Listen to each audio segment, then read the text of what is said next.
बच्चों good morning. आज का हमारा टॉपिक है प्रकाश का अपवर्तन, रिफ्रैक्शन ऑफ लाइट।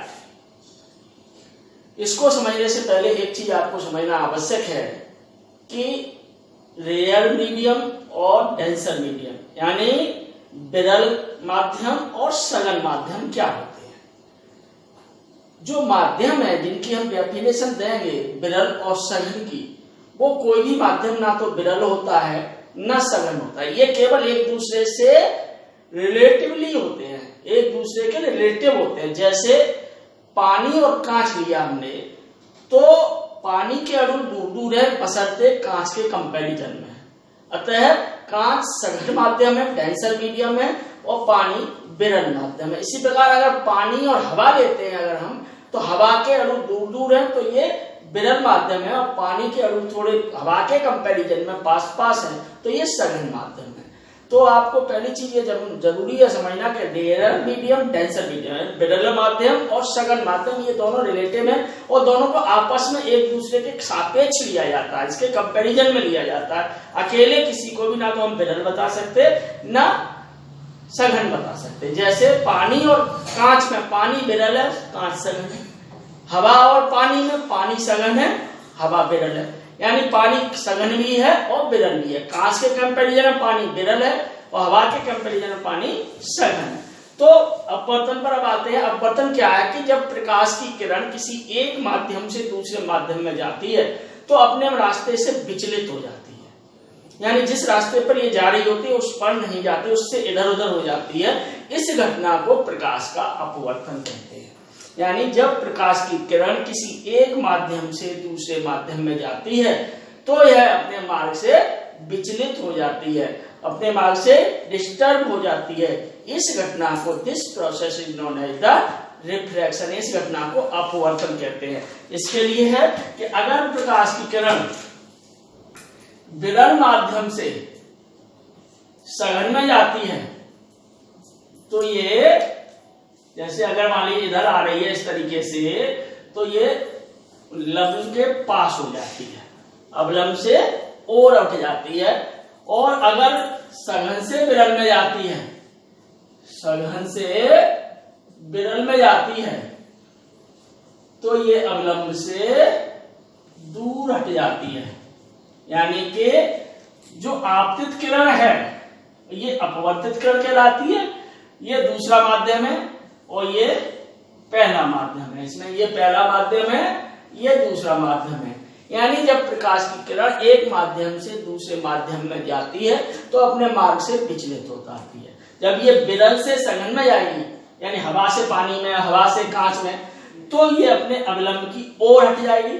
और जब सघन से विरल में जाती है तो अवलंब से दूर हट जाती है। ये कौन आपतित किरण कहलाती है, ये आपतित किरण कहलाती है। और जो दूसरे माध्यम में किरण निकलती है उसे हम अपवर्तित किरण कहते हैं। ये अवलंब होता है। आपतित किरण और अवलंब के बीच कोण को आपतन कोण कहते हैं, और ये भी अवलंबी है। और ये अपवर्तित किरण के बीच के कोण को अपवर्तन कोण कहते हैं। इसी टाइप से यहाँ पर ये आई है, यहाँ पर ये आ है। तो यह है अपवर्तन की डेफिनेशन कि जब प्रकाश की किरण एक माध्यम से दूसरे माध्यम में जाती है तो अपने मार्ग से विचलित हो जाती है। विरल से सघन में जाने पर अवलंब से की ओर हटती है और सघन से विरल में जाने पर अवलंब से दूर हट जाती है। अब आते हैं हम अपवर्तन के नियम पर, लॉज ऑफ रिफ्रैक्शन।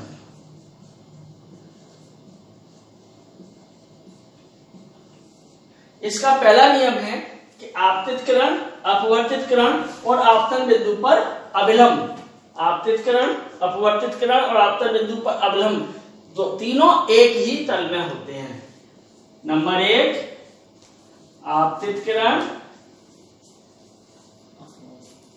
अपवर्तित किरण तथा आपतन बिंदु पर अभिलंब, तीनों एक ही तल में होते हैं। दूसरा है इसका दूसरा नियम है अपवर्तन का कि आपतन कोण यानी आई और का साइन यानी ज्या और अपवर्तन कोण का साइन एक नियतांक होता है जिसे दूसरे माध्यम का पहले माध्यम के सापेक्ष अपवर्तनांक कहते हैं। अपवर्तनांक क्या होती है? अपवर्तनांक इसको म्यू से प्रदर्शित करते हैं, कहीं कहीं इसको एन से भी प्रदर्शित करते हैं, म्यू या 2। इसका मतलब है पहले के सापेक्ष दूसरे माध्यम का, यानी पहले माध्यम के सापेक्ष दूसरे माध्यम का अपवर्तनांक होता है। ये होता है आपका पहले माध्यम में प्रकाश की चाल बट्टे दूसरे माध्यम में प्रकाश की चाल। पहले माध्यम में प्रकाश चाल बट्टे दूसरे माध्यम में प्रकाश चाल। तो इसका दूसरा नियम कहता है अपवर्तन का कि आपतन कोण की ज्या और अपवर्तन की जो कोण की ज्या एक नियतांक होता है, यानी 1 and 2 = sin i बट्टे sin r। ये इसका दूसरा नियम है। इस नियम को हम स्नेल का नियम भी कहते हैं। स्नेल का नियम यानी आपतन कोण की ज्या और अपवर्तन कोण की ज्या का अनुपात एक नियतांक होता है जिसे दूसरे माध्यम का पहले माध्यम के सापेक्ष अपवर्तनांक कहते हैं। यहां से निकल के आया sin i बट्टे sin r 1 and 2 बराबर, जैसा कि यहां से पता चल रहा है v1 बट्टे v2, यानी पहले माध्यम में प्रकाश की चाल बट्टे दूसरे माध्यम में प्रकाश की चाल। हमने कल बताया था कि जब प्रकाश की किरण एक माध्यम से दूसरे माध्यम में जाती है तो तरंगदैर्घ्य और चाल बदल जाती है, लेकिन आवृत्ति नहीं बदलती। इसलिए यहाँ पर चाल बदल रही है। सघन माध्यम में प्रकाश की चाल कम और विरल माध्यम में प्रकाश की चाल अधिक होती है। तो यहाँ से आप दूसरा नियम भी देख सकते हैं, ये अपवर्तन का दूसरा नियम है। अब आते हैं हम अपवर्तनांक के कुछ महत्वपूर्ण तथ्य क्या है। अपवर्तनांक के संबंध में कुछ महत्वपूर्ण बातें जो हम समझना जरूरी होता है। पहली चीज, अपवर्तनांक एक नियत अनुपात है, अतः इसका मात्रक और विमा नहीं होते। अपवर्तनांक का मात्रक और विमा नहीं होते। नंबर 2, निरपेक्ष अपवर्तनांक क्या होता है समझ लीजिए। निरपेक्ष अपवर्तनांक, निरपेक्ष अपवर्तनांक होता है कि अगर पहले माध्यम को हम निर्वात या वायु लें, इसके सापेक्ष किसी माध्यम के अपवर्तनांक को निरपेक्ष अपवर्तनांक कहते हैं। उस माध्यम का निरपेक्ष अपवर्तनांक कहते हैं। जैसे 1 and 2, अगर पहला माध्यम निर्वात है, निर्वात या वायु में प्रकाश की चाल बट्टे माध्यम में प्रकाश की चाल। दूसरा होता है कि जो ये है अपवर्तनांक, निरपेक्ष अपवर्तनांक, अगर पहला माध्यम वायु या हम निर्वात लें तो इसके सापेक्ष माध्यम के अपवर्तनांक को निरपेक्ष अपवर्तनांक कहते हैं। ठीक है ना। इसको 1 and 2, जैसे निरपेक्ष अपवर्तनांक साधारणतः निर्वात के लिए इसका मान 1 होता है, वायु के लिए भी लगभग 1 होता है। कांच का अपवर्तनांक, साधारण कांच का 1.5 होता है, जल का अपवर्तनांक 1.33 होता है। इसी तरीके से क्या नाम है, हीरे का अपवर्तनांक 2.42 होता है। तो ये सारे अपवर्तनांक हैं जो कि निरपेक्ष अपवर्तनांक है, जिनको के एक के सापेक्ष लिया गया है। अब अगर हम दूसरी चीज पर आते हैं कि अलग अलग रंगों के लिए अपवर्तनांक में क्या इफेक्ट पड़ता है, तो बैंगनी रंग के लिए अपवर्तनांक सबसे अधिक और लाल रंग के लिए अपवर्तनांक सबसे कम होता है। NV यानी बैंगनी के लिए अपवर्तनांक सबसे अधिक और लाल रंग के लिए अपवर्तनांक का मान सबसे अधिक होता है। एक कॉची का नियम है, कॉची नियम, कि जो किसी माध्यम का अपवर्तनांक और तरंगदैर्घ्य में निम्न संबंध होता है। ये कॉची का नियम है। किसी माध्यम का अपवर्तनांक और उसकी तरंग दैर्ध्य यानी लैम्डा है, तो ए और बी नियतांक हैं, तो इसमें जो संबंध होता है इसे कॉची का नियम कहते हैं। तो ये है आपसे अपवर्तनांक से संबंधित कुछ महत्वपूर्ण तथ्य। ये चीज आपको ध्यान रखनी है कि बैंगनी रंग के लिए अपवर्तनांक सबसे अधिक और लाल रंग के लिए सबसे कम होता है, क्योंकि बैंगनी रंग में प्रकाश की चाल सबसे कम और लाल रंग में सबसे अधिक।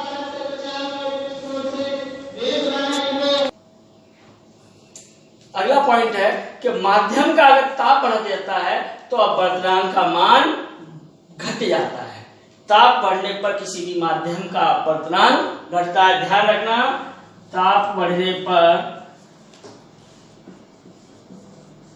अपवर्तनांक घटता है। ध्यान रखें, घटता है। अब आते हैं हम प्रकाश की उत्क्रमणीयता का सिद्धांत।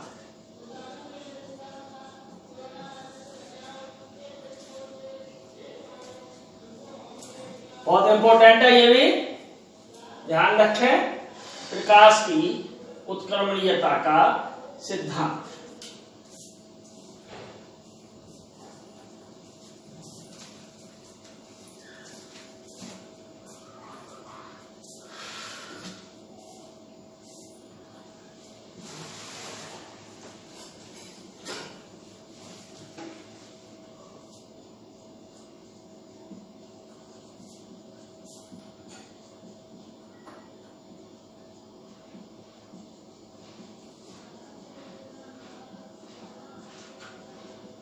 इसमें यह है कि जब किसी माध्यम में प्रकाश की किरण आपतित होती है तो वो दूसरे माध्यम में अपवर्तित हो जाती है। अब अगर ये प्रकाश की किरण दूसरे माध्यम से वापस लौटती है तो यह इसी रास्ते से वापस लौट आती है। यानी पहले के लिए जो आई था और दूसरे में आर था अपवर्तनांक, अगर वो दूसरे से आ रही है, दूसरे में ये आपतित हो रही है, तो पहले में ये निर्गत किरण यानी अपवर्तित किरण होगी। यानी इसे कहते हैं हम प्रकाश की उत्क्रमणीयता का सिद्धांत। यानी 1 and 2 is equal to sine I बटे साइन आर, जैसा कि पता चल रहा है, और 2 and 1 बराबर साइन आर बटे साइन आई। तो यहां से पता चला 1 and 2 is equal to 1/2 and 1। यह आ जाता है एक माध्यम का दूसरे के सापेक्ष अपवर्तनांक दूसरे का पहले के सापेक्ष अपवर्तनांक का उल्टा होता है। इसे कहते हैं प्रकाश की उत्क्रमणीयता का सिद्धांत। अब यह 3 माध्यम लिए जाएं, 1 2 3, तो ये इस तरीके से होगी, ये इस तरीके से होगी, और तीसरे माध्यम में ये इसके समांतर निकल जाती है। तो ये पहला माध्यम, दूसरा माध्यम, तीसरा माध्यम, फिर पहला माध्यम। तो इस तरीके से इनमें जो संबंध होता है वो लिख लीजिए, से न्यूमेरिकल में काम आएगा 1 and 2, 2 and 1, 2 and 3 into 3 and 1 equal to 1 होता है। दूसरे माध्यम का पहले के सापेक्ष, तीसरे का दूसरे के सापेक्ष, पहले का तीसरे के सापेक्ष, तीनों का गुणा 1 के बराबर होता है। इसे हम प्रकाश की उत्क्रमणीयता का सिद्धांत 2 माध्यम के लिए और 3 माध्यम के लिए कहते हैं। इसे याद रखें और ढंग से लिख लें।